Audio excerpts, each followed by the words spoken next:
ইহুদিরা সাহাবায়ে কেরাম এসে নবীর সামনে শিকায়ত করলেন ইহুদিদের কি আল্লাহ রাসূল একটা কথা বলবো আপনার সামনে।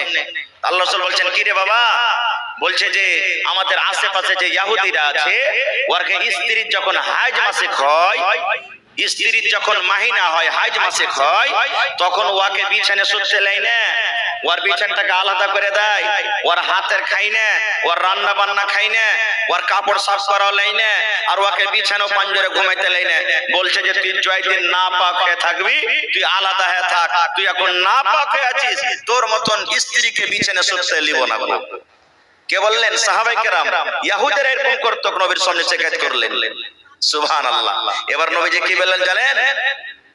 রে আমার উম্মতের দল, ও আমার উম্মতেরা, সাহাবারা, তোমরা শুনে নাও, যদি কোনো মহিলা, যদি কোনো নারী, যদি কোনো মহিলা হাইজের হালাতে থাকে, মাসিকের হালাতে থাকে, তাইলে তার শরীরটা নাপাক এরকম হইয়া রে যে তার স্বামী তার পাঞ্জরে ঘুমাতে পাবে না, তার হাতে খেতে পাবে না, রান্না করা খেতে পাবে না, রুটি বানা খেতে পাবে না, ভাত তৈরি করা খেতে পাবে না। সব করে তুমি খেতে পারো, তার গায়ে গা লাগিয়ে তুমি ঘুমাইতে পারো, তোমার স্ত্রীকে তুমি চুমা খেতে পারো, তার ভাত রান্না তুমি খেতে পারো, তোমার স্ত্রী তোমাকে পানি দেবে দেবে তুমি গোসল করতে পারো, তোমার কাপড় সাফ করে দিবে তুমি পরতে পারো। কিন্তু আল্লাহ রাব্বুল আমিন মহিলাদেরকে নিষেধ করলেন, মহিলারে যেদিন তুমি নাপাক হয়ে থাকবে ওই দিন তুমি নামাজ পড়িও না রে মহিলা, তুমি নামাজ পড়িও না। আল্লাহ রাব্বুল আমিন তোমার জন্য নামাজকে maaf করে দিয়েছে। 2 দিন 3 দিন 4 দিন 5 দিন যেদিন তুমি নাপাক হয়ে থাকবে, নাপাকের হালাতে আল্লাহ তোমার নামাজকে maaf করে দিয়েছেন, তোমাকে নামাজ পড়তে হবে না।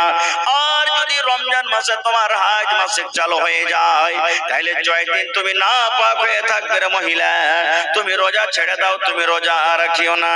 এবার তোমার রমজান মাস যখন শেষ হয়ে যাবে, রমজান মাস যখন পার করে যাবে, আরো যে আগামী বছর রমজান আসার আগে আগে 11টা মাস বাঁচে, 11 মাসের মধ্যে তোমার ওই বাকি ছোটা রোজা কোটাকে তুমি পূর্ণ করে নাও। এটা নিষেধ করলেন।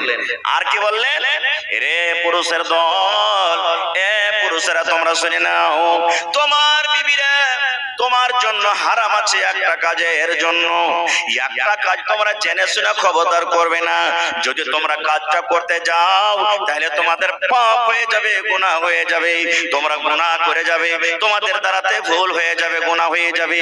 কি কাজ করবে না রে পুরুষ?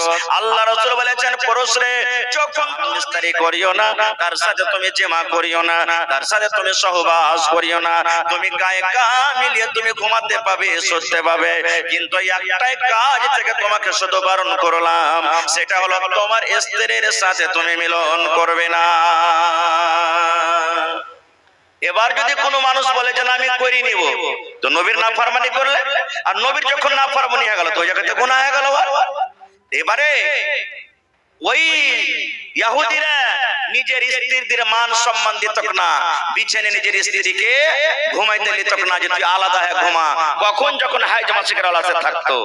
কিন্তু এখন শরীয়ত তার মান সম্মান দিয়ে দিলে, সুবহানাল্লাহ, যে তোমার স্ত্রী তোমার পাঞ্জরে ঘুমাবে, কোনো গুনাহ নেই। আর একটু আগে চলে, নবীজি কত মান সম্মান দিয়েছেন। আল্লাহর নবীর স্ত্রী ঘুমাইতে দিত না যে তুই আলাদা হয়ে ঘুমা, কখন যখন হাইজ মাসিকের আলাদা থাকতো।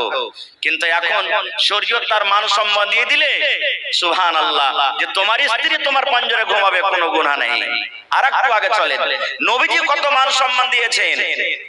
আল্লাহর নবীর সালানহা, নবীর পাঞ্জরে একদিন বসে আছেন, নবী আমার বসে আছেন, মা আয়েশা রাদিয়াল্লাহু তাআলা আনহা এবার নবীর পাঞ্জরে বসে আছেন, গিলাসে করে মা আয়েশা দুধ পান করেন, গিলাসে করে মা আয়েশা পানি পান করেন। মা আয়েশা নিজে বলেন, আমি যখন গিলাসে করে পানি পান করে দুধ পান করে, আমার দয়ার নবী আমার দিকে দেখছেন, আমার বিবি আয়েশা গিলাসের কোন জায়গাতে মুখ লাগায় গায়ে ঠোঁট লাগায় পানি পান করেন।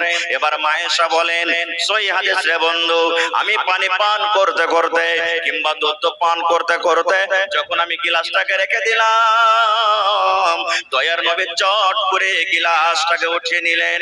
মা আয়েশা বলেন, যেই জায়গাতে গিলাসের আমি মুখ লাগাইয়ে ঠোঁট লাগাইয়ে পানি পান করলাম, দয়ার নবী ওই জায়গাতে মুখ লাগাইয়ে ঠোঁট লাগাইয়ে পানি পান করলেন। শুধু তা নয়, মা আয়েশারও বলেন, আমি হাড্ডি চুষে চুষে খাই কিংবা আমি গোশত ছিঁড়ে ছিঁড়ে খাই, আমার নবী আমার দিকে দেখেন, আমার বিবি আয়েশা এই গোশতের কোন জায়গাতে মুখ লাগাইয়ে কামড় দেয়, হাড্ডিতে কোন জায়গাতে দাঁত লাগায়। মা আয়েশা বলেন, গোশত খেতে খেতে খেতে যখন আমি থালাটা রেখে দিলাম, পেস্টটাকে যখন থালাতে রেখে দিলাম, নবীজি আমার চট করে পেস্টটাকে উঠিয়ে নিলেন। আমি আয়েশা যেই জায়গাতে আমি মুখ লাগাইয়ে দাঁত লাগাইয়ে কামড় দিলাম, আমার দয়ার নবী আমার ওই মুখ লাগা জায়গাতে মুখ লাগাইয়ে দাঁত লাগাইয়ে কামড় দিলেন। এবার শেষে মা আয়েশা কি বলছেন, আমি ওই অবস্থাতে ছিলাম যখন আমার মাসিক হচ্ছিল, হায় চলো। নবীজি এখানেও মা খালাদের সম্মান বাড়িয়ে দিলেন। যে ইহুদিরা নিজের স্ত্রীকে ঘুমাইতে দিত না হাজার হালাতে, নবীজি তার মুখের খেলে। হায়রে আল্লাহ, কেমন মহব্বত ভালোবাসা জি ভাই। আর আমাদের মহব্বত ভালোবাসা কি জানেন, কোন ভাই যদি ভাত খেতে বেঁচেছে, রুটি খেতে বেঁচেছে, তরকারি খেয়েছে, খাইতে খাইতে চাইটি ভাত যদি বেশি হয়ে যায়, আর ওর স্ত্রী রে হালে আমার মা ভাত কটা খেতে পারলাম না, তুই খেয়ে লেগা। তো মা খালারা কি জবাব দেবেন, হ্যাঁ তোমার কোটা পড়া ভাত খেতে যাচ্ছি আমি, হ্যাঁ আমার কি জি নাই। ওর বেটারকে কবে যা রে হোটেলা যা দিয়ে দেখা, 6 টাকা দিয়ে দেখা, যা যা দিয়ে দেখা, ওর মুখের কিন্তু খাইবে না। এই তো আমাদের মহব্বত ভালোবাসা। এই ভাই মুসলমান, আর একটু আগে চলেন। মক্কার লোকেরা কি করতো, এটাতে ইহুদের কথা বললাম, আর কি করতো মক্কার লোকেরা, সুবহানাল্লাহ। যখন নবীজি দুনিয়াতে এসেছিলেন, নবী হননি, তার আগেকার টাইমে, তার আগেকার সময়তে মক্কার লোকেরা কি করতো, আল্লাহ তাবারাক ওয়া তাআলা সেটা কোরআনে বলছেন, ওয়া ইদা বুশিরা আহাদুহুম বিল উনসা যাল্লা ওয়াজহুহু মুসওয়াদ্দাও ওয়া হুয়া কাযীম।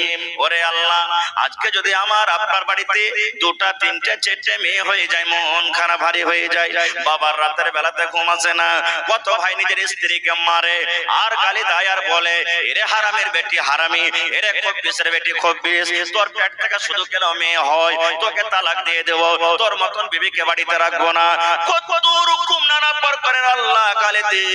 ওরে আল্লাহ, আল্লাহ রাব্বুল আলামিন বলেন, দুনিয়ার মানুষ রে, ওই মক্কা নগরে মক্কার জমিতে যখন আমার নবী নবী হননি তার আগে কার ঘটনা, কোন বাড়িতে যখন মেয়ে জন্মগ্রহণ হতো, কোন বাড়িতে যখন মেয়ে পয়দা নিত, ওই বাবার মুখখানা কালো হয়ে যেত, এমন ভাবে কালো হয়ে যেত, ওই বাপ লজ্জিত হয়ে যেত, শরমের কারণে গ্রাম দিয়ে হাঁটতে পারত না, লোকের সামনে দাঁড় হইতে পারত না। যেমন গ্রাম দিয়ে হাঁটত, লোকেরা তানা মেরে মেরে কথা বলতো আর বলতো, দেখো এটা মেয়ের বাবা চলে যায়, এটা বেটির বাবা চলে যায়। এই শরমে, এই ভয়, এই ডরে ওরে আল্লাহ নিজের মেয়েকে তারা জমিনে দফন করে দিত। বাপের মন খারাপ, গ্রামে লোকেরা তানা মেরে মেরে কথা বলতো আর দিত আর বলতো, দেখো মেয়ের বাবা চলে যায়। ইমাম বাগাবী রাহমাতুল্লাহ আলাইহি বলেন যে ওই মক্কা নগরে মক্কার লোকেরা কিছু লোক কি করতো জানেন, যার ইচ্ছা ছিল যে আমি মেয়েকে মারবো না, আল্লাহ যা দিয়েছে লোক যা বলছে বলুক না, ওই মেয়েটার বয়স যখন 7 বছর 8 বছর 10 বছর হয়তো, ওকে উট দিয়ে বকরি দিয়ে ভেড়া ভেড়ি দিয়ে ওকে মাঠে ময়দানে পাঠাইতো, যা বেটি তুই উট চড়াবি, বকরি চড়াবি, ভেড়ি চড়াবি আর দুধ পান করবি, তুই জীবনটাকে কাটিয়ে দিবি। আর যে লোকটা লজ্জা মনে করতো না, বাড়িতে বেটি এসেছে, এরকম বেটিকে বাড়িতে রাখা হবে না, যার জন্য আমি মুখ পাই না, দেশে মুখ দেখাইতে পারি না, তখন ওই বাপ কি করতো, ওরে সুবহানাল্লাহ, একটা কোদল নিত। কি নিত ভাই, একটা কোদল নিত, আর কোদলটাকে নিয়ে জঙ্গলের ভিতরে চলে যেত, নিজের স্ত্রীকে জানাইতো না। ইমাম বাগাবী রাহমাতুল্লাহ আলাইহি বলছেন যে কোদল নিয়ে জঙ্গলের ভিতরে চলে যেত, আর চলে যাওয়ার পর জঙ্গলের ভিতরে বেটিকে দফন করবো বলে একটা গর্ত খাল করে চলে আসতো বাড়ি। আর বাড়ি আসার পর তখন নিজের স্ত্রীকে বলতো, রে আমার বিবি, ও হালেমার মা, এ জামিলার মা, এ খালেদার মা, এ জায়েদার মা, আমার মেয়ের বয়স 8 বছর 7 বছর হয়ে গেল। কাঠিয়ারের মার্কেট কেমন হয়, জীবনে কোনোদিন আমার মেয়েটা বাজার দেখেনি, বাজার ঘুরেনি। নানির বাড়ি জীবনে কোনোদিন আমার মেয়ে জেনি। এক কাম করো রে বেবে, আমার কলেজার টুকরাকে তুমি সুন্দর করে সাজাইয়া দাও, সুন্দর করে তাকে নতুন জামা কাপড় দিয়ে দাও, সুন্দর করে তাকে তেল কাজল দিয়ে দাও, কারণ আমি তাকে মেলা ঘুরতে নিয়ে যাব, বাজারের দিকে নিয়ে যাব। হায় রে মা, মা জানতো না আমার স্বামী কেন আমাকে এরকম কথা বলেন। মা মনে মনে বলতো, আল্লাহ রে, আমার মেয়েটাকে মনে হয় আমার স্বামী আর মারবে না। তারপরে দয়া হয়ে গেছে, তারপরে ময়া হয়ে গেছে, তাকে ভালোবেসেছে, যার কারণে এত সুন্দর করে কথা বলেন। মা খুশি খুশি হয়ে ওরে আল্লাহ সুন্দর করে নিজের মেয়েকে গোসল দিয়ে, নতুন জামা কাপড় পরায়ে, তেল কাজল দিয়ে নিজের স্বামীর হাতে তুলে দিতেন। এবার স্বামী কি করতেন, নিজের মেয়ের হাত কানকে ধরে টানতে টানতে টানতে মেলা দেখার বানাতে কোথায় নিয়ে যেতেন, ওই জঙ্গলের ভিতরে তাকে নিয়ে চলে যেতেন, যে জায়গাতে কোনো বাড়ি নাই, যে জায়গাতে কোনো গ্রাম নাই, যে জায়গাতে কোনো লোকজন নাই। এবার হাঁটতে হাঁটতে মেয়ে বলতো, আব্বা গো, কোথায় আপনি আমাকে নিয়ে যান? এই জায়গাতে কোনো বাড়ি নাই, এখানে কোনো দোকান নাই, এখানে কোনো লোকজন নাই, এখানে কোনো রকমের মেলা নাই, বাজার নাই, কোথায় আপনি নিয়ে যাবেন? এবার আব্বা বলতেন, বেটি রে, এই জঙ্গলের পর, এই জঙ্গলটা পার করার পর একটা বাজার আছে রে মেয়ে, ওই বাজারে তোমাকে নিয়ে যাব, তুমি তাড়াতাড়ি করে চলো। এই কথা বলতে বলতে ওই জঙ্গলের ভিতরে যেখানে গর্ত করে এসেছিল, গর্তর পাঞ্জরে নিয়ে যেত।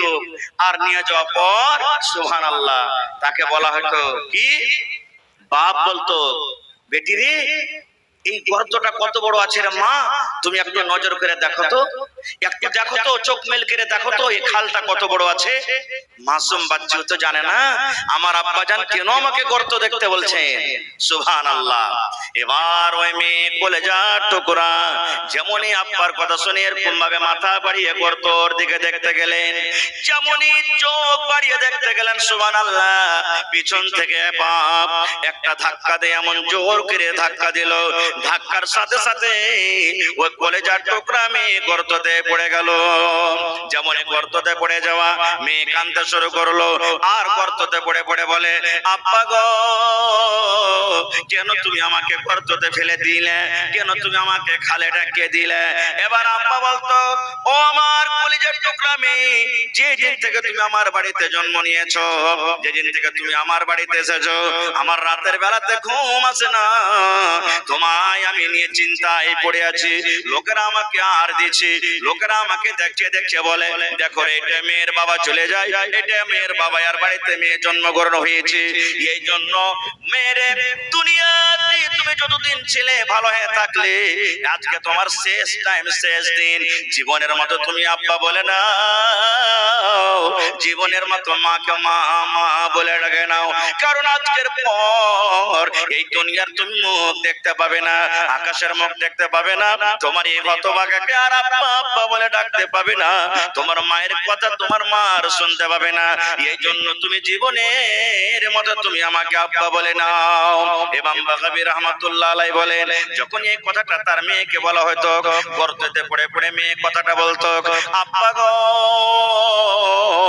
আপনাকে আর আমি আব্বা বলে ডাকবো না, মাকে মা মার বলে ডাকবো না, আমার দুই চোখ এদিকে যাবে, আমি চলে যাব, বাড়ি ঘর দেশ ছেড়ে গা ছেড়ে চলে যাব, কিন্তু দয়া করে আপনি আমাকে মারিয়েন না, আপনি দয়া করে আপনি গর্ত থেকে আমাকে উঠাই এলেন। এরকম ভাবে মেয়ে চিৎকার করতে থাকতো, কিন্তু একটাও তার কথা শোনা হতো না। ওই মেয়েকে, ওই বেটিকে, ওই কলেজার টুকরাকে জিন্দা তাকে জমিনে দফন করে বাড়িতে চলে আসতো।